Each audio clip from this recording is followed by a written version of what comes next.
You've been asking for it and I've answered. Here's the next installment of how to answer hard behavioral questions during your Scrum Master interview. If you didn't watch the previous installments, I highly recommend that you do by clicking on this video right here. This video will be from the point of view of the interviewer so that you as an interviewer can get in their minds. I got 3 questions for you, to the hard questions that people actually got during a real life interview. They sent me these questions via email and wanted to know how I would answer these questions. Question number 1, can you describe a time when a team member was consistently missing deadlines and how you worked with them to address this issue? Now, let's first start by assuming here that the person asking the question, the interviewer, the hiring manager, they have a sort of knowledge of agile practices, of a Scrum framework, because if this is true, the question is misleading. There might be a trap in the question. There's no such thing as deadlines in Scrum. No team deadlines, and especially no individual deadlines. The closest thing there is to a deadline in Scrum is the sprint goal. And it's not an individual goal. No, it's a team goal. At some point during the sprint planning, the whole team will commit on an amount of work and also on a sprint goal that they believe they can complete in the next sprint. Not individually, no. As a team. That's the closest thing there is in Scrum to an actual deadline. So please answer this question this way. Let the interviewer know that you didn't fall in the trap. Now, teams can still miss achieving the sprint goal by the end of a sprint. That's okay, that's fine. It happens often.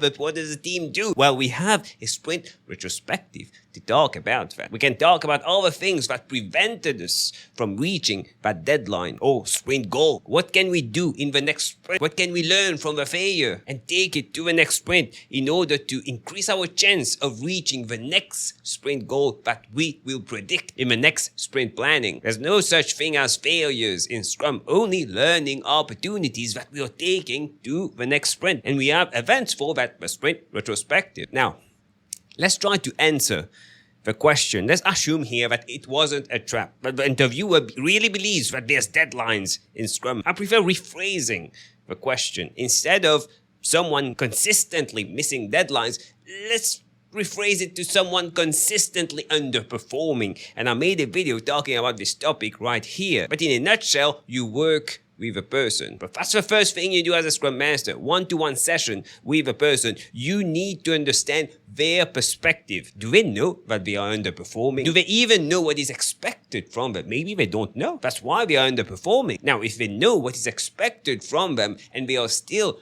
underperforming, why is that? Don't make any assumptions. Ask them why. Why do you feel that you know what to do, but you are underperforming? Why is that? Maybe they lack a skill, a certain knowledge. They're working on something complex. They don't know how to estimate their work, because underperforming in terms of missing deadlines, maybe it's the prediction.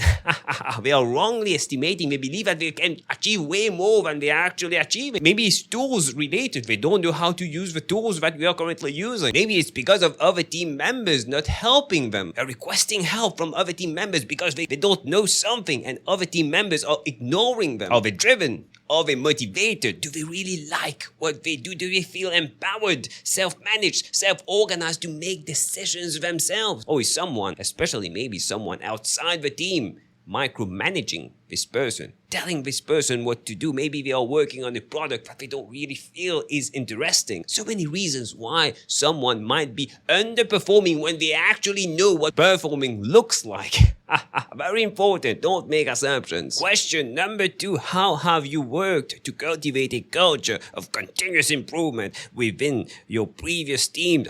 I like this question way better. As a Scrum Master, I believe that continuous improvement is one of the key aspects, maybe the most important aspect of what makes an Agile team or a Scrum team high performing. And throughout the years, I've worked with many Scrum teams and I've employed these techniques. And when you go into the actual techniques, remember, how do you? They want to know, how do you do it? Actual examples, real life examples of you actually supporting the team, guiding the team, mentoring, coaching the team to build this culture of continuous improvement. For me, a good start to answer this question is going back again to the Scrum Guide 2020, the actual events of Scrum, the sprint retrospective. We already have an event to reflect what went well during the sprint, what didn't go so well during the sprint, and how can we improve? Continuous improvement. We already have this in place in the Scrum framework. So I would ensure that the team, every single sprint, they have an effective sprint retrospective. And I recommend that you go into an actual story. Maybe the Scrum team had a hard time actually thinking of things to improve in the sprint retrospective. No one was writing stuff or talking about improvement, how to improve. Then in the next sprint retrospective, you learned from that and you wanted to experiment with a new format, a different style of doing a sprint retrospect, maybe asking the questions differently. Instead of doing it online, you went at the office to do the actual sprint retrospective. And what were the results? Successful or not? Even if it was a failure, at least you're trying things. Again, there's no such thing as failures, there's only learning opportunities. The next thing I do to cultivate this culture of continuous improvement is tracking metrics, the burn up chart, the burn down chart, velocity, lead time, cycle time, metrics related to the actual product. The team needs to understand the importance of each one of these reports, metrics. Once they know why we are measuring these things, why these things are important, why these things need to improve, they will be in a better position on actually working towards improving these things. Because at the end of the day, we are all working to make the product better.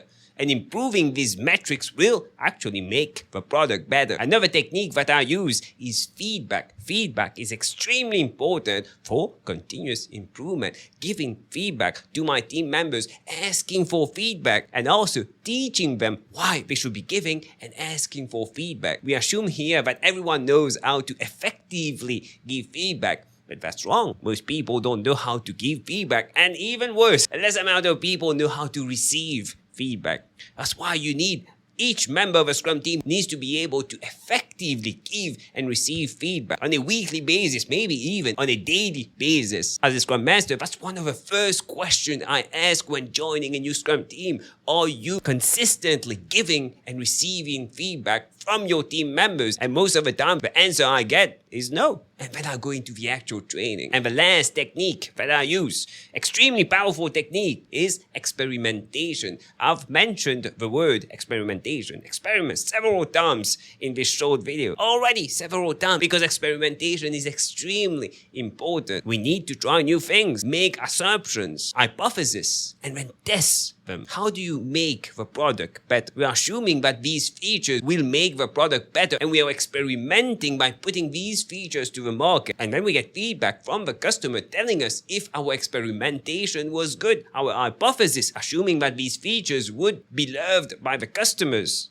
That's an experiment. And we should be doing the same thing for the Scrum team also. How can we be more efficient, more effective? Maybe we should do the daily Scrum standing up, even though it's not called a daily stand-up. But that's only an assumption. We need to test it, and this test is the actual experiment. An experiment needs to be also structured. We make an hypothesis. If we do this, we believe that this will happen, and this thing most probably is something that will improve the current situation. And we actually do these things. We set a deadline. How will we measure that this thing was actually improved? What are the tasks that we'll do in the experiment? Who will be doing that? Who will be the owner of this experiment? And at the end of the experiment, you can reflect on what happened again.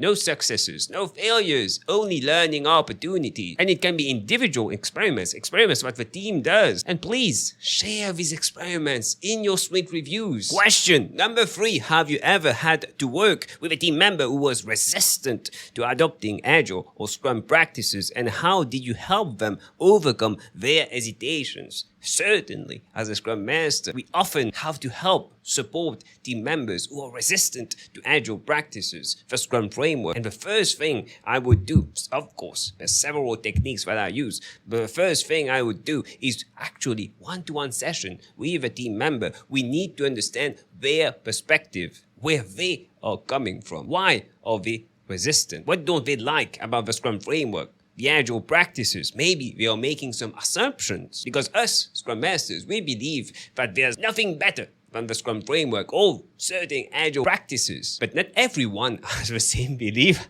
Maybe they feel this Agile thing is forced on them. but they need to use it, but they have no choice. But this thing will make them work way more. But at the end of the day, Agile is about effectiveness. If you go faster, be more efficient, yeah, that's good, but that's not the goal. The goal is effectiveness. Building something more valuable for the customer. The ultimate goal, to understand where they are coming from first. And then you start working with them to answer their concerns. Two options here, and then obviously when answering the question you go into actual stories, but there's two main concerns here. Either the person doesn't understand Agile or Scrum, they believed something which are actually myths or false about Agile or Scrum. Then you teach them the real Agile, the real Scrum. Or the second one, they already know everything there is to know about Agile or Scrum. And still, after that, they still don't want to use Agile or Scrum. What do you do in these situations? Maybe they understand the actual practices and the Scrum framework, but they don't realize why they should be using it. What's in it for them? You can convince, influence, persuade anyone if you start with what's in it for them. And you work with them until you find it. I guarantee you that at some point you'll find, but it takes some time. And once you find it, once you have a link of something that they will gain, link it to the Agile practices, to the Scrum framework, there's a way greater chance that they will start using these things to simply get this benefit that we talked about. And again, when answering the question, actually talk about stories where you persuaded, influenced someone who didn't want to use the Agile practices or Scrum framework into actually using it. And it's way better if it's a stakeholder, a director, a manager. They want to hear about Agile. No, I don't like it. But you influenced them.